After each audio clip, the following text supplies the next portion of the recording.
Hello everybody and welcome back once again to my channel. Today I am doing another true crime book review with you guys, and today I am reviewing Manson, The Life and Times of Charles Manson.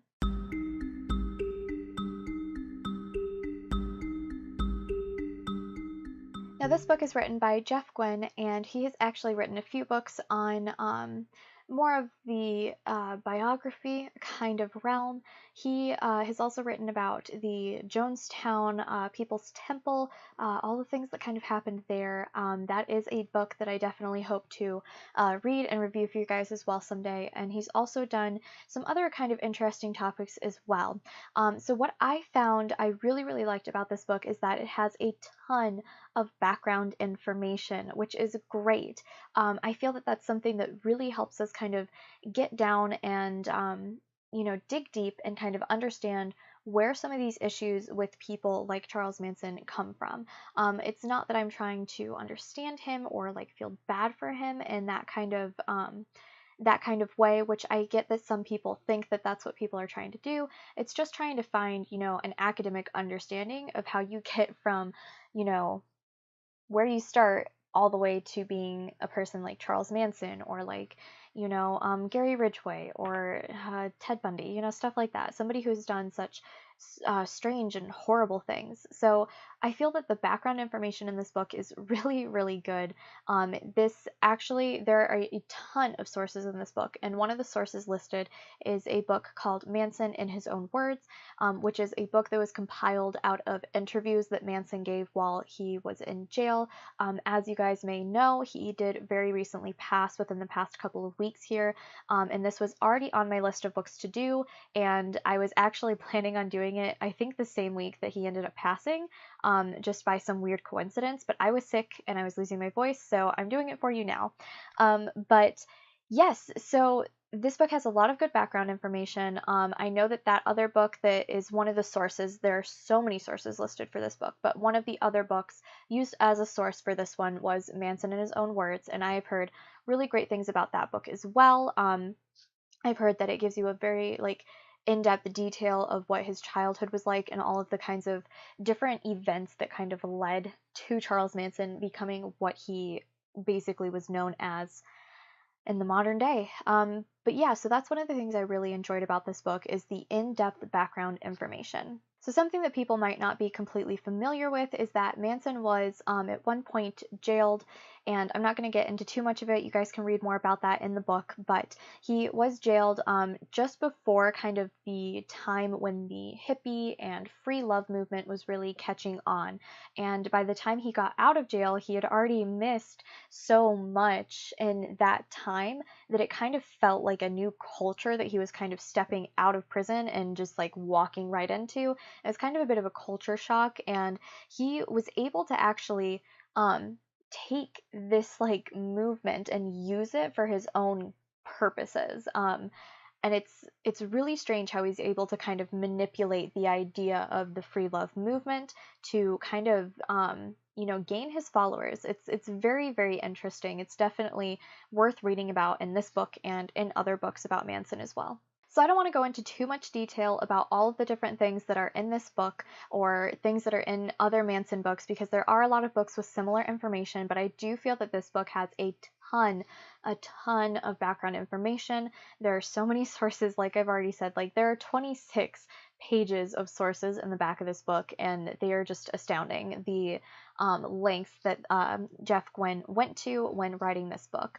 And so I think that what he really nails down is essentially the kind of person that Charles Manson was. And I feel that some of his quotes towards the end of the book really signify just the kind of person that Charles Manson was. And I think that he just hit it right on the head. And so I kind of wanted to read off some of those quotes for you guys, just to kind of give you an understanding of what the book is leading to, and kind of give you an understanding of kind of the type of person that Charles Manson was, just in case you're a little less familiar with Charles Manson and his kind of little cult family. So I'm just going to look down at my screen real quick and read some of those quotes for you. After so many years, Charlie clearly doesn't care what we think of him, only that we do. Charlie found himself in the perfect locations and situations to exploit others to his own benefit. Almost everyone who had anything to do with him was damaged in some way, and Charlie could not have cared less. In every sense, one theme runs through and defines his life. Charles Manson was always the wrong man in the right place at the right time. I honestly feel that these quotes really peg Manson for the type of person that he absolutely was. Now, if there's anything about this book that I would probably want to change, it would probably mostly be that I would have liked a little bit more of a kind of analysis of his mental health and his mental health state at different points in his life. I feel that there was a lot of personal emotion kind of woven into the book, personal ideas of the author about how people were feeling according to what Charles Manson did, or how they interacted with him. And I feel that that's kind of an interesting style for this book to take, but it would have been really nice to have more of an analysis of his mental health and kind of any mental health conditions, he was dealing with, especially because there's so much about his childhood in this book. I feel that we could have really taken a look at how that kind of developed throughout the years, and I would have liked to have seen that as a bigger theme in this book. But other than that, this book is really, really great. I absolutely recommend it. And with that in mind, let's go ahead and jump right into the ratings. In case you guys are new to my book reviews, I have two different rating systems. Rating system number one is the Spyglass rating system, and this refers to the quality of the content in the book. Was it well researched? Does it seem to be adequate? Is it true? Was the author maybe, making up a lot of things on the go, or, did he maybe not do enough research? That's what the Spyglass rating is referring to. And then the second rating system is the PENS rating system, and this is how I rate the quality of the writing. And of course, these are my personal opinions, so please don't feel that just because I might give a book a specific rating that maybe you don't want to check it out because you don't think it's going to be good enough. These are, of course, always my personal ratings. So let's just go ahead and jump right into that. My Spyglass rating for this book is 5 out of 5 Spyglasses. Like I said, at the end of this book, there are 26 pages of sources that this man used to write this book, and it's incredible. I went through and I looked at all of it. There are tons of books that he went through and he read. He did interviews with historians, with people that were like in law enforcement dealing with Charles Manson's case. He interviewed the prosecutor. He also interviewed actual members of both Charles Manson's cult family as well as his biological family, which is super, super interesting. And that's not something that a lot of authors have been able to obtain when writing about Charles Manson. Unfortunately, Charles Manson never replied to, or well, he only replied once to Jeff Guinn's letters, and he wasn't able to do an interview with Guinn, though he kind of made it seem that even if he had wanted to, he doesn't just get to do interviews with anybody, because that's not how the prison works. They don't just let him go and talk to everyone that wants to talk to him. So that's kind of that there. But there was so much to this. There were reports from the California State Mental Health Facility. There were reports from federal and state and local officials. There were there's so many things, all kinds of newspaper articles. There was just so much stuff that went into the research of this book, and so I feel that the content of this book is really, really good.